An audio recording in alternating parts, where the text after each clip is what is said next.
नमस्कार दोस्तों, आप कैसे हो। आज अपन कल का टॉपिक था व्यंजन और व्यंजन के प्रकार। अब इसमें अपन आगे पढ़ेंगे। तो देखो, कल अपन पढ़े थे व्यंजन और व्यंजन के प्रकार। कल का टॉपिक था अपना व्यंजन व व्यंजनों के प्रकार। व्यंजन व व्यंजनों के प्रकार। इसमें कल अपन पढ़े थे वो सबसे पहले व्यंजन की परिभाषा पढ़े थे कि व्यंजन किसे कहते हैं। तो व्यंजन की परिभाषा पढ़े थे, वे वर्ण जिनका उच्चारण स्वरों की सहायता से किया जाता है उसे अपन क्या कहते हैं, व्यंजन कहते हैं। यानी अपन वर्ण के दो भेद पढ़े थे, उसमें सबसे पहले अपन स्वर पढ़ चुके हैं। स्वर की परिभाषा पर पढ़े थे कि वे वर्ण जिनका उच्चारण स्वतंत्र रूप से किया जाता है उसे तो अपन स्वर कहते हैं। और व्यंजन की बात करें तो व्यंजन की परिभाषा है कि वे वर्ण जिनका उच्चारण स्वरों की सहायता से किया जाता है उसे अपन व्यंजन कहते हैं। या अपन इसकी परिभाषा ऐसे भी ले सकते हैं कि वे वर्ण जिनका उच्चारण करने पर अपने मुंह से वायु बाधित होती हुई बाहर निकलती है उसे भी अपन व्यंजन कहते हैं। इसके बाद अपन कल पढ़े थे कि अपने हिंदी में यदि अपन मूल व्यंजनों की बात करें कि हिंदी में मूल व्यंजनों की संख्या कितनी होती है, तो अपने हिंदी में मूल व्यंजनों की संख्या, तो अपने हिंदी में जो मूल व्यंजनों की संख्या कल अपन पढ़े थे वो मूल व्यंजनों की संख्या होती है 33। मूल व्यंजनों की संख्या कितनी होती है, 33 होती है। 33 में मूल व्यंजन होते हैं कुल 33, उसमें से 25 तो अपने आते हैं स्पर्श व्यंजन, अपने 4 आते हैं अंतस्थ व्यंजन। इसके बाद 4 व्यंजन पढ़े थे अपन ऊष्म व्यंजन। ठीक है, तो कुल व्यंजन अपने जो मूल व्यंजनों की संख्या हो गई वो कितनी हो गई, 33। यानी 25 तो अपने स्पर्श व्यंजन आ गए, 4 अपने अंतस्थ व्यंजन आ गए, 4 अपने ऊष्म व्यंजन आ गए। इस प्रकार मूल व्यंजनों की संख्या कितनी हो गई, 33। इसके बाद अपन पढ़े थे कि हिंदी में कुल व्यंजनों की संख्या। तो हिंदी में यदि अपन कुल व्यंजनों की संख्या की बात करें, कुल व्यंजनों की संख्या, कुल व्यंजनों की संख्या, तो कुल व्यंजनों की संख्या अपन पढ़े थे 39। तो 39 में 33 तो अपने मूल व्यंजन थे, इसमें अपन 4 संयुक्त व्यंजन जोड़ते हैं तो अपने कुल व्यंजनों 4 संयुक्त व्यंजन जोड़ते हैं, 2 अपने उत्क्षिप्त व्यंजन जोड़ते हैं। तो इस प्रकार कुल व्यंजनों की संख्या कितनी हो गई थी, 39 हो गई थी। इसके बाद अपन पढ़े थे कि हिंदी में संयुक्त व्यंजनों को छोड़कर कुल वर्णों की संख्या, कुल वर्णों की संख्या, तो संयुक्त व्यंजनों को छोड़कर कुल वर्णों की संख्या, तो कुल वर्णों की संख्या की बात करें तो कुल वर्णों की संख्या थी 44। संयुक्त व्यंजनों को छोड़कर कुल वर्णों की संख्या कितनी होती है, 44। अब यहाँ अपन बात कर रहे हैं वर्णों की, पहले अपन केवल स्वरों व्यंजन की बात कर रहे थे, यहाँ वर्णों की बात कर रहे हैं। तो वर्ण में अपने स्वर भी आएंगे और वर्ण में व्यंजन भी आएंगे। तो यदि अपन कुल वर्णों की बात करें तो 44 होते हैं। तो 44 कौन कौन से होते हैं, इसमें अपने 11 तो होते हैं स्वर और 33 होते हैं अपने मूल व्यंजन। इस प्रकार कुल वर्णों की संख्या कितनी हो गई, 44। किसके अनुसार, संयुक्त व्यंजनों को छोड़कर कुल वर्णों की संख्या। लेकिन अपने को क्वेश्चन पूछे कि जो हिंदी की अपनी लिपि है देवनागरी लिपि, तो देवनागरी लिपि के अनुसार हिंदी में यदि कुल वर्णों की बात करें तो हिंदी में कुल वर्णों की संख्या वो होती है 52। किसके अनुसार, देवनागरी लिपि के अनुसार, देवनागरी लिपि के अनुसार, लिपि के अनुसार हिंदी में कुल वर्णों की संख्या, कुल वर्णों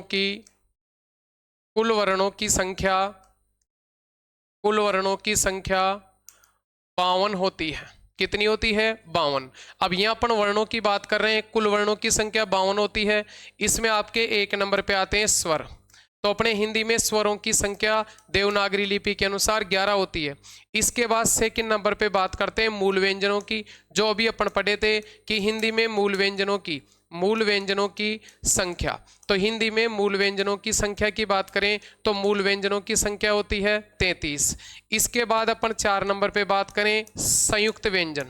कौन से व्यंजन, संयुक्त व्यंजन। तो अपने हिंदी में यदि संयुक्त व्यंजनों की बात करें तो संयुक्त व्यंजन अपने 4 होते हैं। संयुक्त व्यंजनों की संख्या कितनी होती है हिंदी में, 4। इसके बाद 2 आते हैं, 2 आपके होते हैं उत्क्षिप्त व्यंजन, उत्क्षिप्त व्यंजन। 2 अपने कौन से व्यंजन होते हैं, उत्क्षिप्त व्यंजन। ठीक है, तो अपने 11 और 33 हो गए 44, 44 और 4 48, 48 और 2 अपने कितने हो गए, 50। इसके बाद में 4 नंबर पे आते हैं अयोगवाह वर्ण, अयोगवाह वर्ण। यदि अपन अयोगवाह वर्ण की बात करें तो हिंदी में अयोगवाह वर्णों की संख्या 2 होती है। एक तो अपने होता है अंग और एक होता है अपना अह। अंग होता है, इस अंग को बोलते हैं अपन अनुस्वार, अंग को क्या बोलते हैं? अनुस्वार।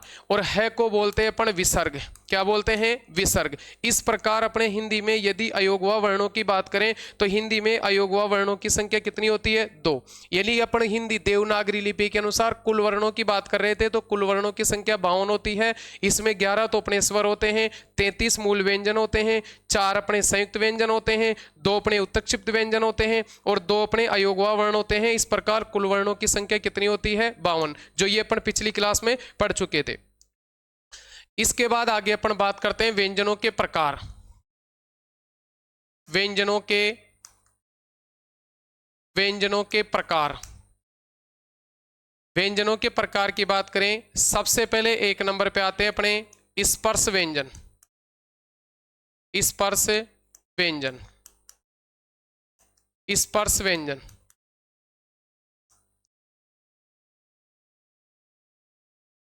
देखो स्पर्श व्यंजन कहते किसे? क्वेश्चन पूछता है सबसे पहले स्पर्श व्यंजन किसे कहते हैं? तो स्पर्श शब्द का शाब्दिक अर्थ होता है छूना, कि वे वर्ण जिनका उच्चारण करने पर वायु मुंह के किसी न किसी भाग को स्पर्श करती हुई बाहर निकलती है। या तो अपने कंठ को छूती है, या मूर्धा को छूती है, या तालु को छूती है, होष्ठों को छूती हुई बाहर निकलती है। वो कौन से व्यंजन कहलाते हैं? स्पर्श व्यंजन कहलाते हैं। यदि अपने हिंदी में स्पर्श व्यंजनों की बात करें तो स्पर्श व्यंजनों की संख्या कितनी होती है? 25। और 25 कहां से कहां तक होते हैं? अपने कैसे लेकर मैं तक, यानी कैसे लेकर मैं तक अपने व्यंजन होते हैं। वो कौन से व्यंजन होते हैं? स्पर्श व्यंजन होते हैं। इन स्पर्श व्यंजनों को अपन वर्गीय व्यंजन भी कहते हैं।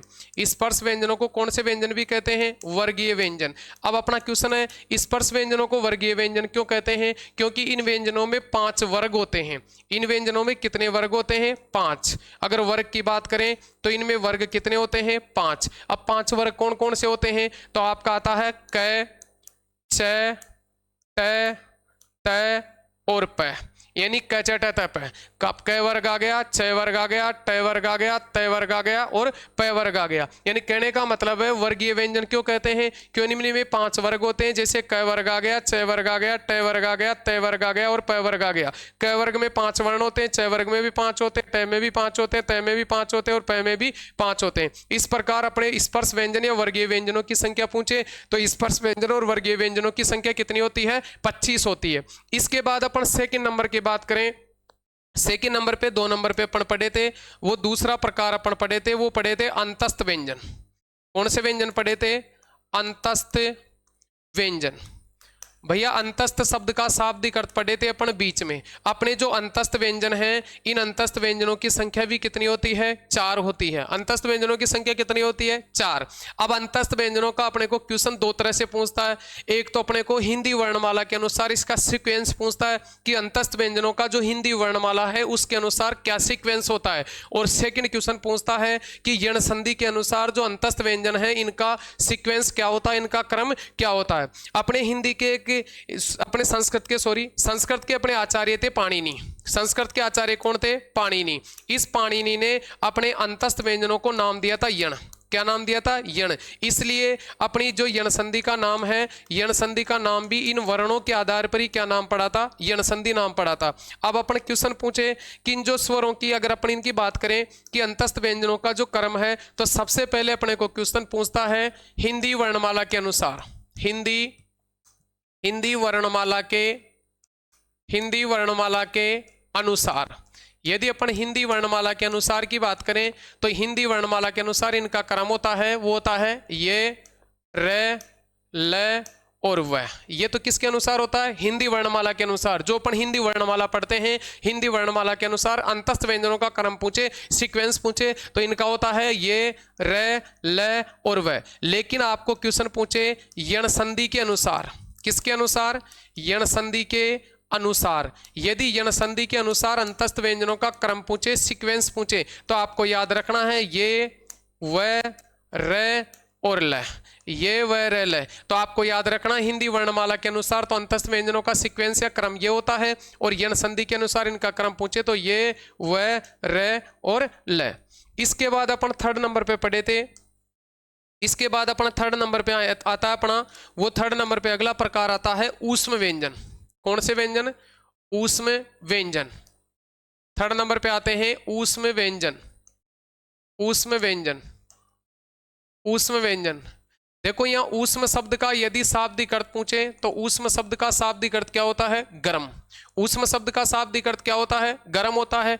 लेकिन इसके बाद अगर अपने को क्वेश्चन पूछे कि ऊष्म व्यंजनों की परिभाषा पूछे कि ऊष्म व्यंजन कहते किसे हैं, तो देखो इनकी परिभाषा है कि वे वर्ण जिनका उच्चारण करने पर अपने मुंह से वायु घर्षण करती हुई या रगड़ खाती हुई बाहर निकलती है, वो कौन से व्यंजन कहलाते हैं? ऊष्म व्यंजन कहलाते हैं। अगर अपन ऊष्म व्यंजनों की बात करें तो भैया अपने हिंदी में ऊष्म व्यंजनों की संख्या भी कितनी होती है? 4। 4 ऊष्म व्यंजन होते हैं। वो 4 ऊष्म व्यंजन कौन कौन से होते हैं? तो आपके 4 होते हैं। पहला होता है वो आपका आता है सशंकर। पहला कौन सा आता है?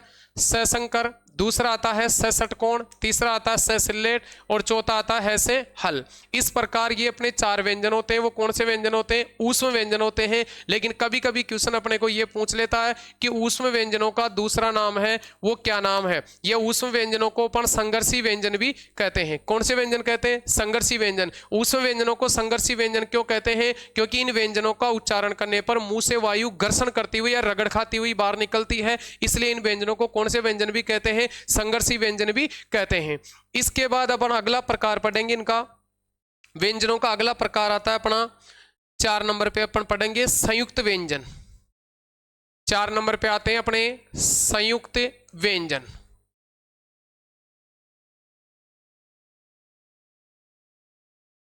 चार नंबर पे आते हैं आपके संयुक्त व्यंजन। संयुक्त व्यंजन। संयुक्त व्यंजन। अगला क्वेश्चन है संयुक्त व्यंजन कहते किसे हैं? संयुक्त का अर्थ होता है जोड़ना, यानी 2 अलग अलग व्यंजनों से मिलकर जो व्यंजन बनता है उसे अपन संयुक्त व्यंजन कहते हैं। यानी संयुक्त व्यंजन का निर्माण 2 व्यंजन और 1 स्वर से मिलकर होता है। संयुक्त व्यंजन का निर्माण 2 व्यंजन और 1 स्वर से मिलकर होता है। यदि अपने हिंदी में संयुक्त व्यंजनों की बात करें तो भैया अपने हिंदी में संयुक्त व्यंजन होते हैं वो 4 होते हैं। मूल रूप से हिंदी में संयुक्त व्यंजन कितने माने गए? 4। अब वो 4 कौन कौन से माने गए हैं? वो आपका एक तो है शैसे क्षत्रिय, एक आपका त्रिशे त्रिशूल, एक है आपका गैसे ज्ञानी और एक आपका ये है श्रेय। ठीक है, तो आपके संयुक्त व्यंजनों की संख्या पूछे हिंदी में तो हिंदी में संयुक्त व्यंजनों की संख्या कितनी होती है? 4। एक तो होता है शैसे क्षत्रिय, दूसरा होता है त्रिशे त्रिशूल, तीसरा होता है गैसे ज्ञानी और चौथा होता है आपका श्रेय। तो अपन सबसे पहले शैसे क्षत्रिय की बात करें तो ये कै और शैसे मिलकर बना है भैया। इसमें कै तो हलंत रहेगा और आपका शैसे षटकोण वाला पूरा रहता है। इसको अपन ऐसे न लिख कर इसको अपन ऐसे भी लिख सकते हैं कै शै प्लस ए प्लस ए। इसके बाद सेकंड नंबर पे त्रिशे त्रिशूल, तो इसका तय तो हलंत रहेगा और रे आपका पूरा रहेगा। इसको भी अपन कैसे लिख सकते हैं?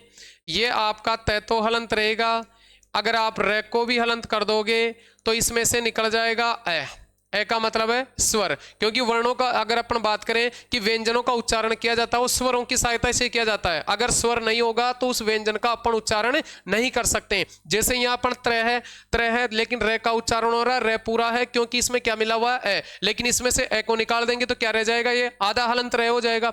इसके बाद गैसे ज्ञानी, तो गैसे ज्ञानी में अपना जय और ये है जो चैवर का पंचम वर्ण होता है, ये चैवर का पंचम वर्ण। इसको अपन ऐसे भी लिख सकते हैं, आपका जय तो हलंत हो जाएगा, अपन ये को भी हलंत कर सकते हैं। ये को हलंत कर देंगे तो इसमें से क्या निकल जाएगा? ए निकल जाएगा। इसमें से क्या निकल जाएगा? ए। इसके बाद श्रेय की बात करते हैं तो आपका ये स तो हलंत रहेगा और आपका रे पूरा रहेगा। लेकिन इसको भी अपन कैसे लिख सकते हैं?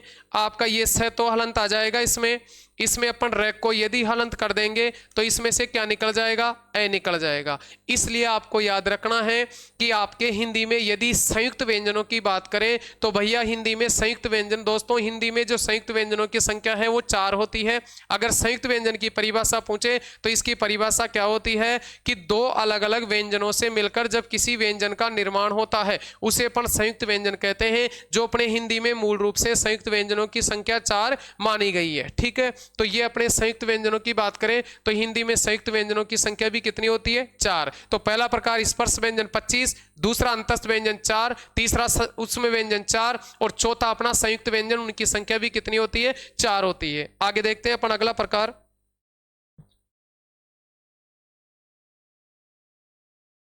अगला 5वां प्रकार आता है अपना 5 नंबर पे अपन पढ़ेंगे उच्चारण स्थान के आधार पर, उच्चारण स्थान के, उच्चारण स्थान के आधार पर व्यंजनों के प्रकार, व्यंजनों के प्रकार। उच्चारण स्थान के आधार पर किसके प्रकार पढ़ेंगे? व्यंजनों के प्रकार। देखो पहले अपन उच्चारण स्थान के आधार पर स्वरों के प्रकार भी पढ़े थे, अब यहां पर बात कर रहे हैं व्यंजनों की। तो उच्चारण स्थान के आधार पर अगर व्यंजनों की बात करें तो व्यंजनों के प्रकार पढ़ेंगे। देखो सबसे पहले तो अपना आता है व्यंजन का नाम। सबसे पहले तो क्या आएगा अपना? सबसे पहले 1 नंबर पे आता है व्यंजन का नाम, व्यंजन का नाम। इसके बाद इसमें पढ़ेंगे अपन व्यंजन, इसमें क्या पढ़ेंगे? व्यंजन। इसके बाद है उच्चारण स्थान, उच्चारण स्थान, उच्चारण स्थान। यहां पर बात कर रहे थे, देखो व्यंजन का नाम आ गया। इस व्यंजन के नाम में सबसे पहले 1 नंबर पे आता है, वो आपका आता है कंठे। कौन सा आता है? कंठे। इसके बाद 2 नंबर पे आता है, वो आपका आता है तालु। कौन सा आता? तालव्य, तालव्य। 3rd नंबर पे आता है मूर्धन्य, मूर्धन्य। 4 नंबर पे आता है दंते,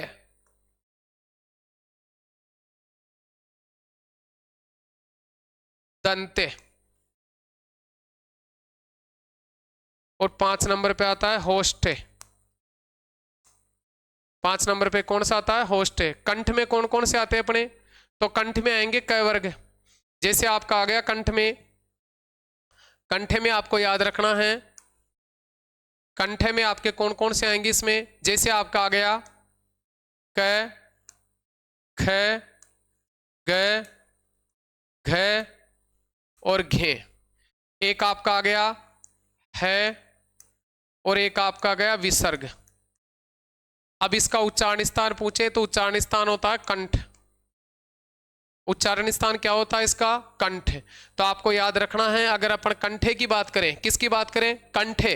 कंठे व्यंजनों की बात करें तो ये अपने कंठे व्यंजन उच्चारण स्थान के आधार पर पहला कंठे व्यंजन पढ़ रहे हैं। तो कंठे में अपने 5 व्यंजन आएंगे, वो तो कै वर्ग के आ जाएंगे। एक अपना है से हलवा आ जाएगा, एक अपना कौन सा आ जाएगा? विसर्ग आ जाएगा। इसके बाद विसर्ग आ जाएगा। इसके बाद अपन सेकंड की बात करें, 2nd नंबर पे बात करें तो वो आपका आता है तालव्य। कौन सा आता है 2nd नंबर पे? तालव्य। 2nd नंबर पे आता है तालव्य। तो आपका इसमें तालव्य आ जाएगा, एक तो च वर्ग आ जाएगा। कौन सा आ जाएगा? एक तो च वर्ग आ जाएगा आपका, एक तो आ जाएगा च वर्ग। च वर्ग में आपका आएगा च, छ, ज, छ और ये। कौन सा आ जाएगा? छ, छ, ज और ये। ईचू यसाना तालु, ईचू येसाना तालु। तो आपका ये वो आ जाएगा और ये आपका से शंकरवाड़ा आ जाएगा। इसके बाद इसका उच्चारण स्थान पूछे तो उच्चारण स्थान क्या होता है? तालु। उच्चारण स्थान क्या होगा इसका? तालु। इसके बाद आप प्रकार करते हैं मूर्धा का। मूर्धा में आपका आ जाएगा ट वर्ग, ट, ठ, ड, ध और आपका आ जाएगा ण। इसके बाद आपका आ जाएगा रे और ये स। इसका उच्चारण स्थान क्या होगा? मूर्धा। इसका उच्चारण स्थान होगा मूर्धा। इसके बाद अपन बात करते हैं दंते। किसका बात करते हैं? दंते। तो तय वर्ग आ जाएगा इसमें, तय, थ, द, ध, न, त, थ, द, ध और न। और आपका क्या आ जाएगा इसमें? ये रे ल, ल और ये आपका आ जाएगा स। इसका उच्चारण स्थान हो जाएगा दंत। उच्चारण स्थान क्या हो जाएगा इसका? दंत। इसके बाद बात करते हैं होष्ट। प, फ, ब, भ और म। और ये आपका आ जाएगा वह, क्या आ जाएगा वह इसमें आ जाएगा आपका, तो होस्टे में आ जाएंगे, होस्ट में ये आपके वह, ये नहीं आएगा सॉरी, इसमें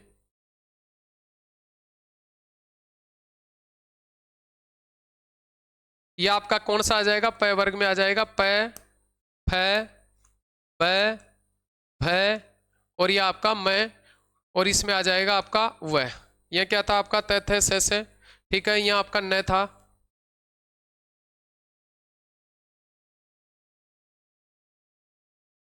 एक बार दोबारा देखते हैं इसमें। देखो मूर्धन्य की बात कर रहे थे अपन, तो मूर्धन्य में ट आएगा अपना, ठ आएगा, ड ढ और न, इसके बाद र और अपना क्या था ये स। इसमें दंते में बात करें तो दंते में आपका त थ द ध और न, और इसमें क्या था आपका ल, और ये क्या था आपका स। इसके बाद अपन बात करें होस्ट, होस्ट का आपका, होस्ट का प वर्ग आ जाएगा, प फ ब भ मैं और आपका ये वह। इसका उच्चारण स्थान क्या होगा, होस्ट, उच्चारण स्थान क्या होगा, होस्ट। तो ये अपने 5 प्रकार थे, वो उच्चारण स्थान के आधार पर अपने व्यंजनों के प्रकार पढ़े। तो सबसे पहला प्रकार अपना था स्पर्श व्यंजन, दूसरा अपना प्रकार था अंतस्थ व्यंजन, तीसरा अपना प्रकार था ऊष्म व्यंजन, चौथा अपना प्रकार था संयुक्त व्यंजन, और 5 नंबर पे पढ़े अपन उच्चारण स्थान के आधार पर व्यंजनों के प्रकार। तो उच्चारण स्थान के आधार पर व्यंजनों के प्रकार में सबसे पहला प्रकार पढ़े कंठे। तो कंठे का उच्चारण स्थान पूछे तो इसका उच्चारण स्थान क्या होता है, कंठ होता है, ठीक है। कंठे में अपने जो 5 तो क वर्ग के 5 वर्ण आएंगे, एक अपना है से आएगा और अपना क्या आ जाएगा, इसमें विसर्ग आ जाएगा। इसके बाद तालव्य की बात करें तो इसमें 6 वर्ग आ जाएगा अपना, इसमें ये से ये आ जाएगा और स आ जाएगा, ठीक है। इसके बाद अपन मूर्धन्य की बात करें तो अपना जो मूर्धन्य में बात करें तो इसमें मूर्धन्य में अपना आ जाएगा कौन, एक तो मूर्धन्य में आ जाएगा ट वर्ग, ट वर्ग के 5 वर्ण आ जाएंगे, आपका र आ जाएगा और से षटकोण वाला आ जाएगा, और इसका उच्चारण स्थान क्या होता है, मूर्धा। तालव्य का उच्चारण स्थान तालु होता है, कंठे का उच्चारण स्थान कंठ होता है। इसके बाद अपन 4 नंबर पे बात करते हैं दंते। तो दंते में अपना त वर्ग के 5 वर्ण आ गए, आपका लय आ गया और आपका क्या आ गया, स आ गया। इसके बाद है होस्ट, होस्ट है तो होस्ट है की सॉरी होस्ट है, तो होस्ट की बात करें तो होस्ट में प वर्ग के 5 वर्ण आ जाएंगे और एक आपका क्या आ जाएगा वह, और इसका उच्चारण स्थान पूछे तो उच्चारण स्थान क्या होता है, होस्ट होता है। इस प्रकार अपन 5वां प्रकार पढ़े उच्चारण स्थान के आधार पर व्यंजनों के प्रकार। इन 5 पर उच्चारण स्थान के आधार पर 5 प्रकार पढ़े। इन 5 प्रकार के अलावा अपने एक और होता है इसमें, इन 5 के अलावा एक अपना प्रकार और होता है इसमें जो अपना माना जाता है इसमें, जैसे आपका आ गया मान लो शब्द दंतोष्ठ, कौन सा आ गया इसमें, दंतोष्ठ, दंतोष्ठ। तो जो दंतोष्ठ है अपने दंतोष्ठ माने जाते हैं कि वे वर्ण जिनका उच्चारण करते समय, वे वर्ण जिनका उच्चारण करते समय अपने नीचे वाला होठ दांतों को स्पर्श करता है, कि वे वर्ण जिनका उच्चारण करते समय अपने नीचे वाला होठ है वो दांतों को स्पर्श करता है, वो कौन से व्यंजन कहलाते हैं, दंतोष्ठ व्यंजन कहलाते हैं। जो अपने हिंदी में दंतोष्ठ व्यंजनों की संख्या पूछे तो वो कितनी होती है, 2। वो माने गए आपके एक तो व को और एक आपके फ को, यानी हिंदी में दंतोष्ठ वर्णों की संख्या, व्यंजनों की संख्या पूछे तो अपने दंतोष्ठ 2 होते हैं, एक तो व होता है और एक अपना होता है फ। तो ये अपन प्रकार पढ़े थे, वो उच्चारण स्थान के आधार पर व्यंजनों के क्या पढ़े, प्रकार। अब अगला 6ठा प्रकार पढ़ेंगे अपन, आगे देखो।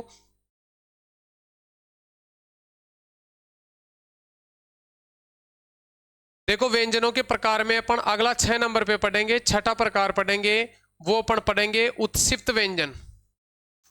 6ठा प्रकार कौन से व्यंजन पढ़ेंगे, उत्क्षिप्त व्यंजन, उत्क्षिप्त व्यंजन।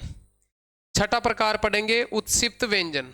अब क्वेश्चन अपना ये आता है कि उत्क्षिप्त व्यंजन कहते किसे हैं, उत्क्षिप्त व्यंजन कहाँ से निकला, ये उत्क्षिप्त व्यंजन कैसे बने, ठीक है, इनको कौन से और भी नाम दिया गया है, ठीक है। तो अपन बात करें उत्क्षिप्त व्यंजनों की तो फिर अपने उत्क्षिप्त शब्द, अपने सामने शब्द लिखा हुआ है उत्क्षिप्त, तो अगर इसके अपन टुकड़े करें तो इसमें से अपना एक उपसर्ग निकलता है उद, उद उपसर्ग निकलता है उद प्लस सिप्त, यानी कहने का मतलब है कि उत्क्षिप्त शब्द 2 शब्दों से मिलकर बना है, उद प्लस सिप्त। इस उद का अर्थ होता है भैया, इस उद का अर्थ होता है उठना, उद का अर्थ क्या होता है, उठना, और सिप्त का अर्थ होता है गिरना, सिफ्त का अर्थ क्या होता है? गिरना। अब इसकी परिभाषा पूछे कि उत्सित व्यंजन कहते किसे? उत्सित व्यंजन क्या होता है? तो देखो इसकी परिभाषा है कि वे वर्ण जिनका उच्चारण करने पर अपनी जीवा ऊपर उठकर नीचे गिरती है। जीवा जैसे अपन इसका ऐसे वर्ण हो जिनका अपन उच्चारण करते हैं तो अपनी जीवा ऊपर उठती है और ऊपर उठकर झटके के साथ नीचे गिरती है, तो वो कौन से व्यंजन कहलाते हैं? अपने उत्सित व्यंजन कहलाते हैं। देखो उत्सित में ये अपना उपसर्ग पूछे तो उद उपसर्ग होता है। कौन सा उपसर्ग होता है? उद उपसर्ग। उत्सित शब्द में उपसर्ग पूछे तो कौन सा है? उद। यदि इसकी अपन बात करें तो उद शब्द का अर्थ होता है उठना और सिफ्त का अर्थ होता है गिरना, कि वे वर्ण जिनका उच्चारण करने पर जीवा ऊपर उठकर झटके के साथ नीचे गिरती है वो कौन से व्यंजन कहलाते हैं? उत्सित व्यंजन कहलाते हैं। कि वे वर्ण जिनका उच्चारण करने पर जीवा ऊपर उठकर झटके के साथ नीचे गिरती है वो कौन से व्यंजन कहलाते हैं? उत्सित व्यंजन कहलाते हैं। यदि अपने हिंदी में उत्सित व्यंजनों की संख्या पूछे तो अपने हिंदी में उत्सित व्यंजनों की संख्या कितनी होती है? 2। और वो 2 कौन कौन से होते हैं? उत्सित व्यंजन 2 होते हैं, ड और डह। उत्सित व्यंजनों की संख्या कितनी होती है? 2, ड और ढ। देखो ये जो अपने नीचे ये लग रहा है नुक्ता ड और ढ, तो ये तो कौन सा होगा? उत्सित व्यंजन होगा। लेकिन मान लो अपना शब्द आ जाए, अपने वर्ण आ जाए जैसे ड और ढ, यानी बिना नुक्ता के जो वर्ण आएंगे इन वर्णों को अपन स्पर्श व्यंजन कहते हैं। कौन से व्यंजन कहते हैं? स्पर्श व्यंजन। क्योंकि अभी अपन स्पर्श व्यंजन पढ़े थे ट वर्ग के 5 वर्ण, उसमें भी अपन ये पढ़े, तो जिनके नीचे नुक्ता लगा रहेगा वो तो अपना कौन से होंगे? उत्सित व्यंजन होंगे, और जिनके ऊपर नहीं लगा रहेगा वो कौन से व्यंजन होंगे? स्पर्श व्यंजन। तो आपको याद रखना है कि उत्सित व्यंजनों की संख्या 2 होती है, जो कौन कौन से होते हैं? एक तो ड और दूसरा ढ। लेकिन कभी कभी क्वेश्चन अपने को यह भी पूछ लेता है कि उत्सित व्यंजनों का दूसरा नाम क्या है? तो भैया उत्सित व्यंजनों का दूसरा नाम पूछे तो इनको ताड़नजात व्यंजन भी कहते हैं। कौन से व्यंजन कहते हैं? ताड़नजात व्यंजन। तो अगर आपको क्वेश्चन पूछे कि हिंदी में ताड़नजात व्यंजनों की संख्या कितनी होती है, तो अपने हिंदी में ताड़नजात व्यंजनों की संख्या पूछे तो इनकी संख्या भी 2 होती है, जो अपने ये ताड़नजात व्यंजन ड और ढ, इन दोनों को उत्सित व्यंजन भी कहते हैं और इन्हीं को अपन ताड़नजात व्यंजन भी कहते हैं। तो आपको याद रखना है छठे नंबर पे अपन कौन से व्यंजन पढ़े? उत्सित व्यंजन। कि वे वर्ण जिनका उच्चारण करने पर अपनी जीवा ऊपर उठकर झटके के साथ नीचे गिरती है, तो वो कौन से व्यंजन कहलाते हैं? अपने उत्सित व्यंजन कहलाते हैं। और अपने हिंदी में उत्सित व्यंजनों की संख्या पूछे तो उत्सित व्यंजनों की संख्या कितनी होती है? 2 होती है, जो कौन कौन से होते हैं? ड और ढ। तो ये अपन छठा प्रकार पढ़े उत्सित व्यंजन। आगे देखो अगला प्रकार अपन पढ़ेंगे।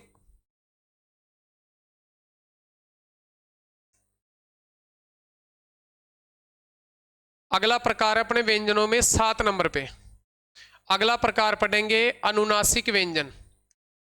अनुनासिक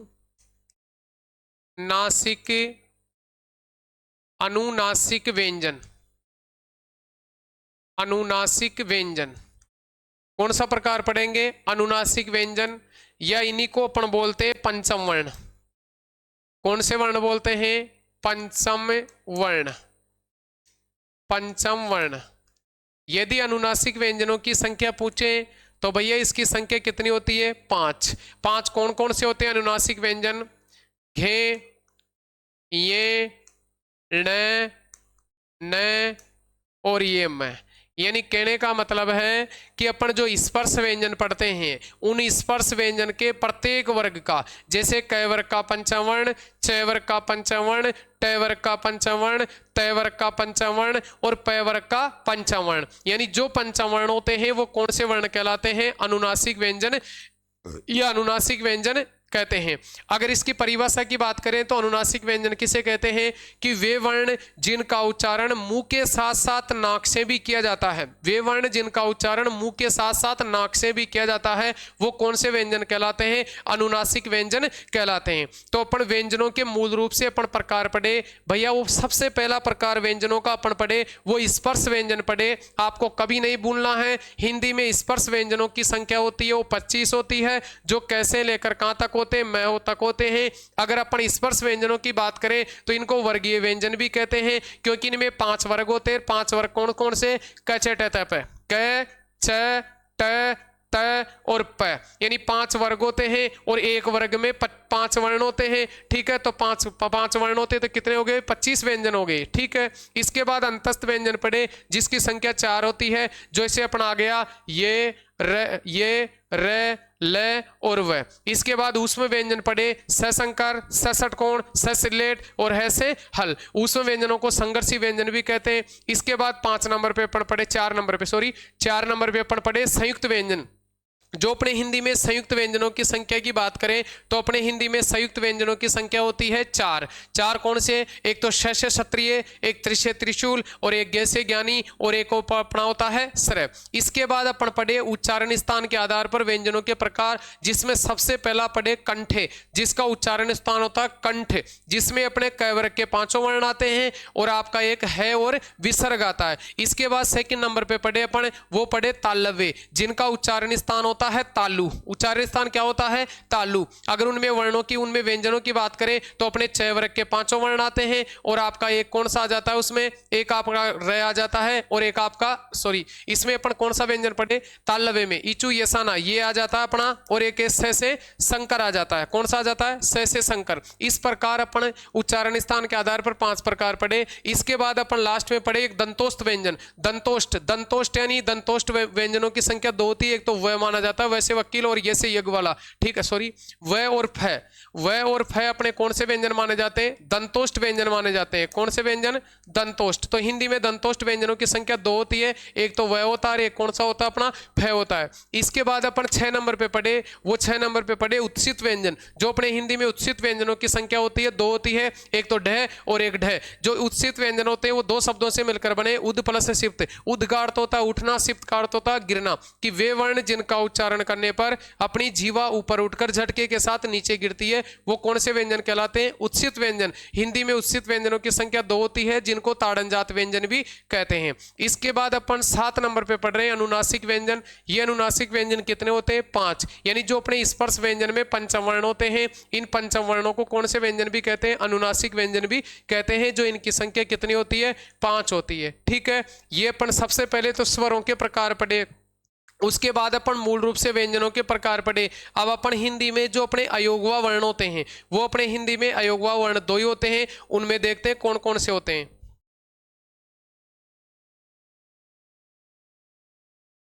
अब अपन बात करते हैं हिंदी में अयोगवा वर्णों की। ये आ गए अपने अयोगवाह वर्ण, अयोगवाह वर्ण। तो अपने हिंदी में यदि अयोगवा वर्णों की बात करें तो अपने हिंदी में अयोगवा वर्ण होते हैं 2। कितने होते हैं? 2। अयोगवा वर्ण 2 होते हैं। 2 कौन कौन से होते हैं? एक तो होता अपना अंग और एक होता आपका अह। यानी हिंदी में अयोगवा वर्णों की संख्या 2 होती है। एक तो अंग और दूसरा कौन सा होता है? अह। जो ये अंग है भैया, इसको तो अपन बोलते हैं अनुस्वार। क्या बोलते हैं इसको? तो अनुस्वार। और इसको अपन क्या बोलते हैं? विसर्ग बोलते हैं। क्या बोलते हैं? विसर्ग। तो आपको याद रखना है कि अनुस्वार क्या है?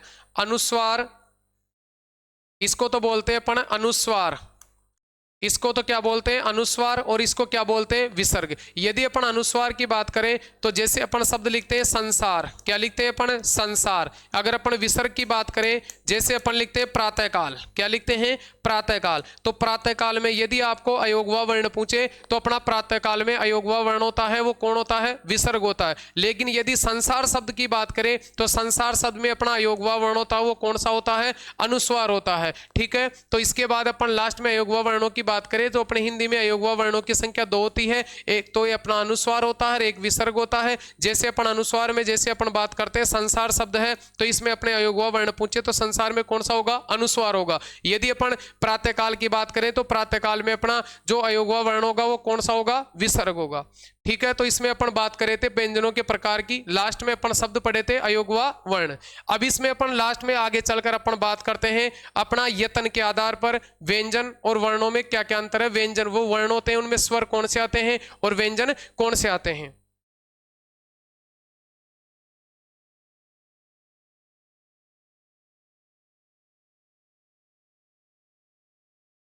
देखो आगे पढ़ेंगे अपन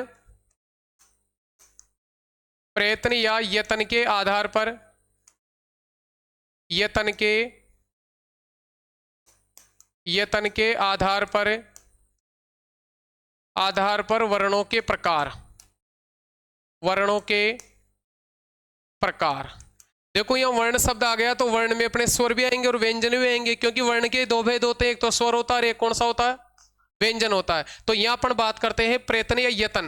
प्रेतन को ही अपन यतन बोल सकते हैं। यतन के आधार पर वर्णों के प्रकार। यतन किसे कहते हैं कि किसी भी कार्य को करने के लिए जो प्रयास किया जाता है, किसी भी कार्य को करने के लिए जो प्रयास किया जाता है उसे अपन क्या कहते हैं, यतन कहते हैं। तो प्रेतन और यतन के आधार पर यदि वर्णों की बात करें तो इसके प्रकार पढ़ेंगे। सबसे पहले बात करते हैं अपन यतन की। जो अपना प्रयत्न है कि किसी भी कार्य को करने के लिए जो प्रयास किया जाता है उसे अपन यतन या प्रयत्न कहते हैं। लेकिन प्रयत्न के यदि प्रकार की बात करें तो अपने हिंदी में यतन के दो प्रकार होते हैं। कितने प्रकार होते हैं, दो प्रकार। दो कौन कौन से प्रकार होते हैं, एक तो होता अपना बाह्य प्रयत्न, बाह्य यतन। एक तो अपना होता है बाह्य यतन, और सेकंड नंबर पे आता है वो अपना सेकंड नंबर पे आता है आभ्यंतर। कौन सा आता है भैया, आभ्यंतर यतन। तो आपको याद रखना है हिंदी में यतन के कितने प्रकार होते हैं, दो प्रकार। पहला बाह्य यतन और दूसरा आभ्यंतर यतन। अब सबसे पहले अपन बात करते हैं बाह्य यतन के आधार पर अपने वर्णों के ये कितने प्रकार होते हैं। तो सबसे पहले अपन बाह्य यतन के आधार पर बात करें तो बाह्य यतन के आधार पर अपने वर्णों के दो प्रकार होते हैं। कितने प्रकार होते हैं, दो प्रकार। अब दो प्रकार कौन कौन से होते हैं, इसमें सबसे पहले एक नंबर पे अपन बात करते हैं, वो अपन बात करते हैं प्राणवायु के आधार पर। किसके आधार पर, प्राणवायु के आधार पर वर्णों के दो प्रकार होते हैं। प्राणवायु के आधार पर वर्णों के दो प्रकार होते हैं। प्राणवायु के आधार पर वर्णों के कितने प्रकार होते हैं, दो प्रकार होते हैं। ठीक है, प्राणवायु के आधार पर कितने प्रकार, दो प्रकार। और सेकंड नंबर पे बात करें तो अपन सेकंड नंबर पे बात करेंगे नाद या कंपन के आधार पर। नाद या कंपन, नाद या कंपन के आधार पर, नाद या कंपन के आधार पर वर्णों के दो प्रकार होते हैं। वर्णों के दो प्रकार होते हैं। वर्णों के दो प्रकार होते हैं। सबसे पहला अपना हेडिंग क्या है, हेडिंग अपना ये है यतन के बाह्य प्रयत्न के आधार पर वर्णों के प्रकार। तो बाह्य प्रयत्न के आधार पर वर्णों के प्रकार पूछे तो दो प्रकार होते हैं। पहला प्रकार तो कौन सा, प्राणवायु के आधार पर। तो प्राणवायु के आधार पर भी कितने प्रकार होते हैं, दो प्रकार। और नाद या कंपन के आधार पर भी कितने प्रकार होते हैं, दो प्रकार। अब अपनी बात करते हैं कि प्राणवायु क्या होती है, प्राण, प्राणवायु, इसका प्राण का अर्थ भी वायु होता है। ठीक है, इसको श्वास भी बोल सकते हैं अपन, क्या बोल सकते हैं, इसको श्वास भी बोल सकते हैं। यह है कंपन। कंपन का मतलब है कि वे वर्ण जिनका उच्चारण करते समय अपने मुंह में, जीवा में कंपन उत्पन्न होता है। जीवा में क्या उत्पन्न होता है, कंपन उत्पन्न होता है। तो ये नाद और कंपन के आधार पर भी दो प्रकार होते हैं और प्राणवायु के आधार पर भी दो प्रकार होते हैं। अब सबसे पहले अपन एक नंबर पे पढ़ेंगे प्राणवायु के आधार पर अपने वर्णों के दो प्रकार। देखो आगे प्राणवायु के आधार पर दो प्रकार कौन कौन से होते हैं।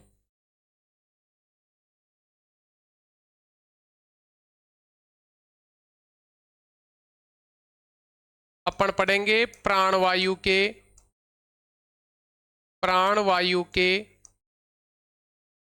आधार पर वर्णों के दो प्रकार होते हैं।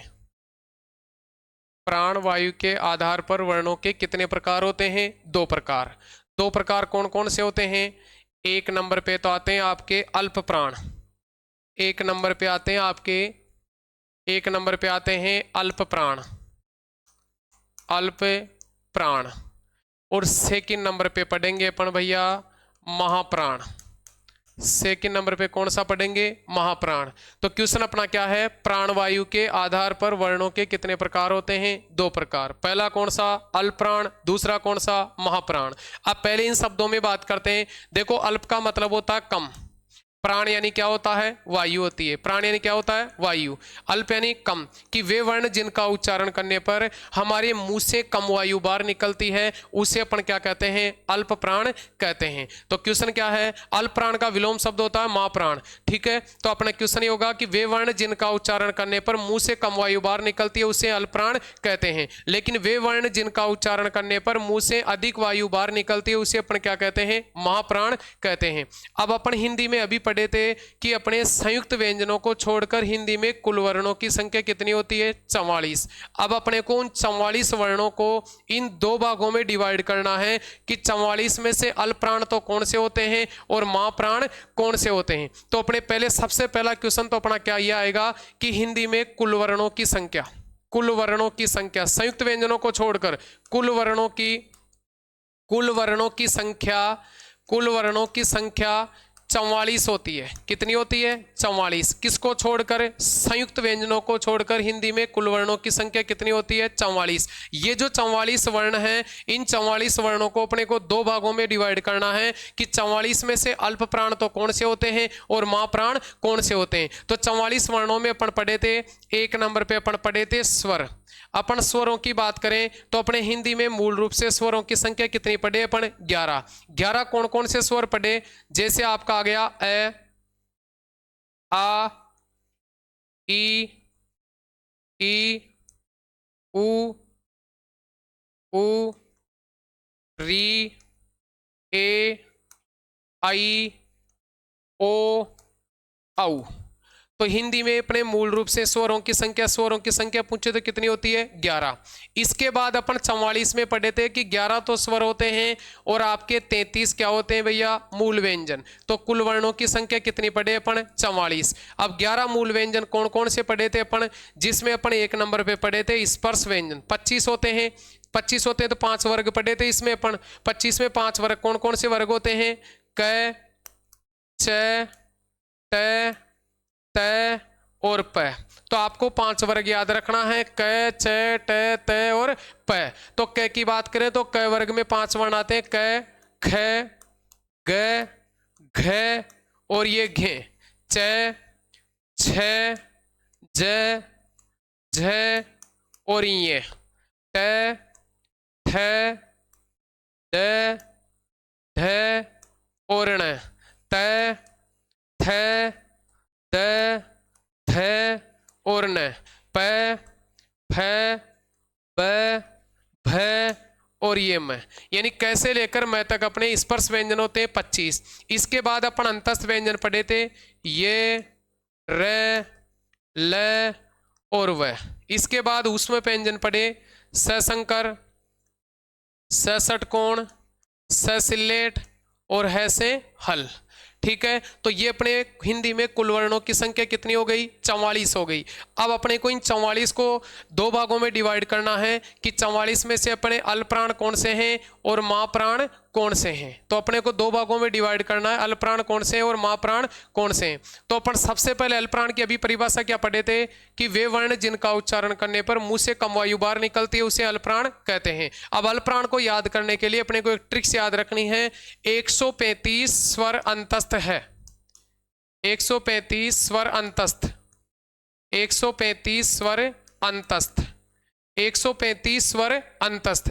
इस ट्रिक्स को आपको हमेशा याद रखनी है, 135 स्वर अंतस्थ। इसका मतलब क्या है? 135 का मतलब है कि जो अपन स्पर्श व्यंजन पढ़े हैं, कौन से व्यंजन पढ़े हैं? स्पर्श व्यंजन। तो स्पर्श व्यंजन के प्रत्येक वर्ग का प्रथम वर्ण, प्रत्येक वर्ग का मतलब क वर्ग का प्रथम वर्ण, छ वर्ग का प्रथम वर्ण, ट वर्ग का प्रथम वर्ण, त वर्ग का प्रथम वर्ण और प वर्ग का प्रथम वर्ण। तो 135 का मतलब है प्रत्येक वर्ग का प्रथम वर्ण, प्रत्येक वर्ग का तृतीय वर्ण, प्रत्येक वर्ग का कौन सा वर्ण? तृतीय वर्ण, और प्रत्येक वर्ग का पंचम वर्ण, पंचम वर्ण। तो ये अपने हो गए 135 का मतलब है 15 स्पर्श व्यंजन तो अल्प प्राण में आ गए, 15 स्पर्श व्यंजन तो किस में आ गए? अल्प प्राण में।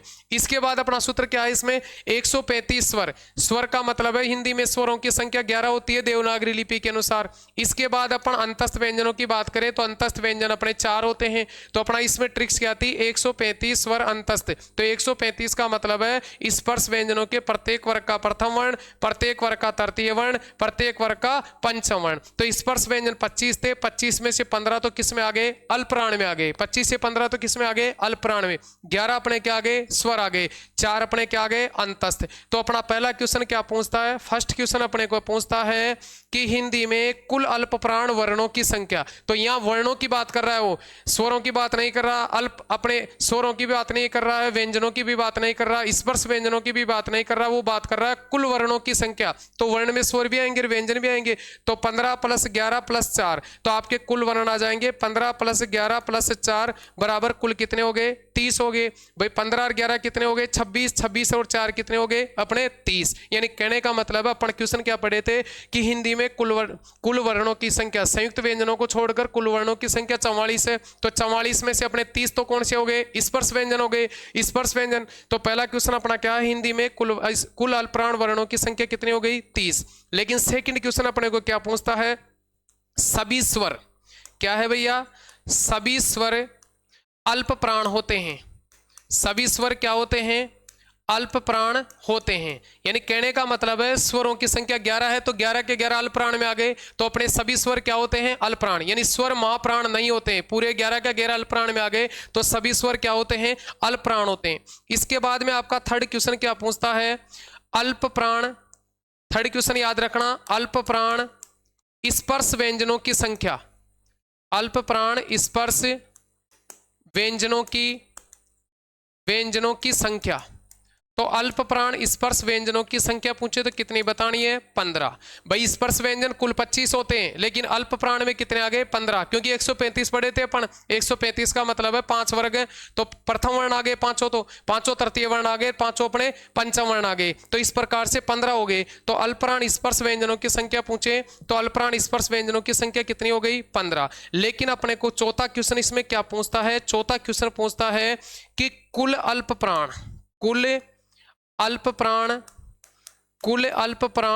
व्यंजनों की संख्या, कुल अल्प प्राण व्यंजनों की संख्या। तो भैया कुल अल्प प्राण व्यंजनों की संख्या कितनी होगी? 19। कितनी होगी? 19। 19 क्यों होगी? क्योंकि कुल वर्णों की संख्या कितनी पड़े अपन? 30। तो 30 में से 11 स्वर घटा दो, तो बाकी कितने बच गए आपके? 19 व्यंजन बच गए। ठीक है, तो आपका फर्स्ट क्वेश्चन तो क्या था हिंदी में? कुल अल्प प्राण वर्णों की संख्या 30 होती है, सभी स्वर क्या होते हैं? अल्प प्राण होते हैं।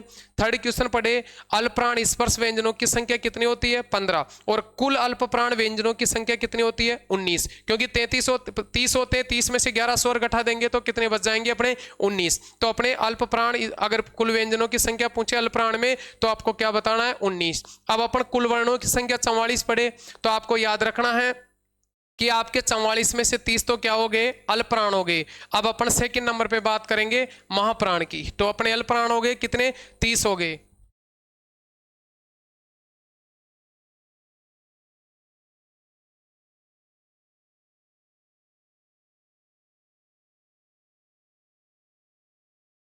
देखो सेकंड नंबर पे अपन बात करते हैं महाप्राण। अल्पप्राण 44 वर्णों में से 30 वर्ण आपके अल्पप्राण हो गए। अब बाकी 14 वर्ण रह गए, तो 14 आपके किस में आ जाएंगे? महाप्राण में। अब महाकार तो अभी पढ़े थे अपन ज्यादा, ये ज्यादा शब्द आपका उर्दू का है, तो ज्यादा का विलोम शब्द कम ही होगा।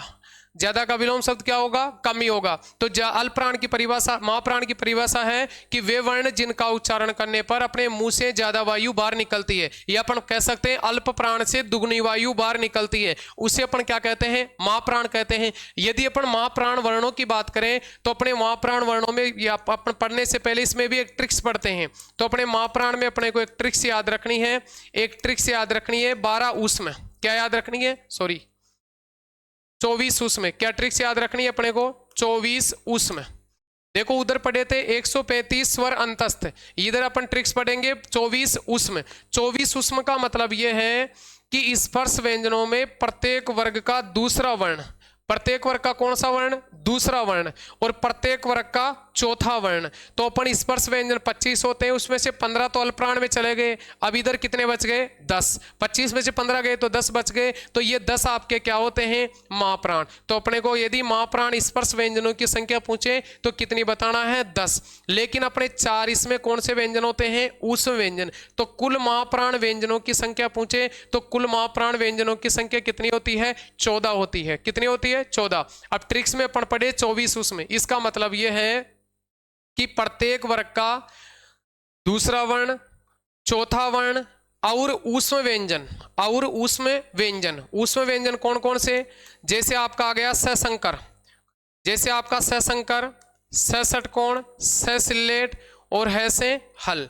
ये अपने चारों व्यंजन होते हैं, वो कौन से व्यंजन होते हैं? ऊष्म व्यंजन। ठीक है, तो ये 10 तो आपके कौन से आ गए? स्पर्श व्यंजन आ गए, और ये आपके 4 कौन से आ गए? आपके ऊष्म व्यंजन आ गए। तो इस प्रकार कुल महाप्राण व्यंजनों की संख्या पूछे तो कितने बतानी है? 10। लेकिन सेकंड क्वेश्चन 10 ने 14 सॉरी, ठीक है। अगर अपने को स्पर्श व्यंजनों की संख्या पूछे तो स्पर्श व्यंजनों की संख्या कितनी बतानी है आपको? 10। तो क्वेश्चन अपने दोनों क्वेश्चन क्लियर हो गए। पहला क्वेश्चन है कि कुल महाप्राण व्यंजनों की संख्या पूछे तो कुल महाप्राण व्यंजनों की संख्या तो 14 होगी, क्योंकि 10 तो इसमें स्पर्श व्यंजन होते हैं, 4 अपने ऊष्म व्यंजन होते हैं। लेकिन केवल अपने को स्पर्श व्यंजनों की संख्या पूछे तो कितनी बतानी है? 10। तो ये अपना पहला प्रकार पढ़े थे अपन इसमें, प्राणवायु के आधार पर वर्णों के प्रकार, जो अपने 2 प्रकार होते हैं, जिसमें पहला प्रकार तो पढ़े अपन अल्पप्राण, दूसरा प्रकार कौन सा पढ़े अपन इसमें? महाप्राण। तो अल्पप्राण की परिभाषा क्या पढ़े अपन? कि वे वर्ण जिनका उच्चारण करने पर अपने मुंह से कम वायु बाहर निकलती है उसे अल्पप्राण कहते हैं। और हिंदी में अल्पप्राण, कुल अल्पप्राण वर्णों की संख्या 30 होती है। कितनी होती है? 30 होती है।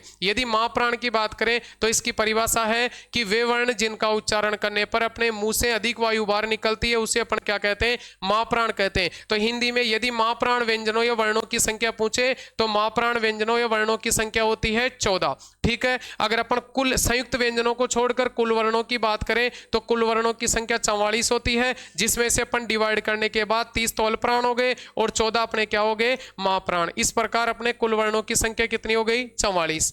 अब अपन इसमें सबसे पहले अपन क्या पढ़े थे? प्रयत्न या यत्न, कि किसी भी कार्य को करने के लिए जो प्रयास किया जाता है उसे यत्न कहते हैं। तो यत्न के 2 प्रकार पढ़े, एक तो आपका बाह्य यत्न और दूसरा पढ़े अपन आभ्यंतर यत्न। तो सबसे पहले अपन बाह्य यत्न के आधार पर 2 प्रकार पढ़े थे, जिसमें पहला तो अपन पढ़े प्राणवायु के आधार पर। अब अपन सेकंड नंबर पे पढ़ेंगे दूसरा, वो अपन पढ़ेंगे नाद और कंपन के आधार पर। तो नाद और कंपन के आधार पर अपन नेक्स्ट क्लास में पढ़ेंगे। ये आपको यहां तक का अच्छी तरह याद रखना है। ठीक है, थैंक यू।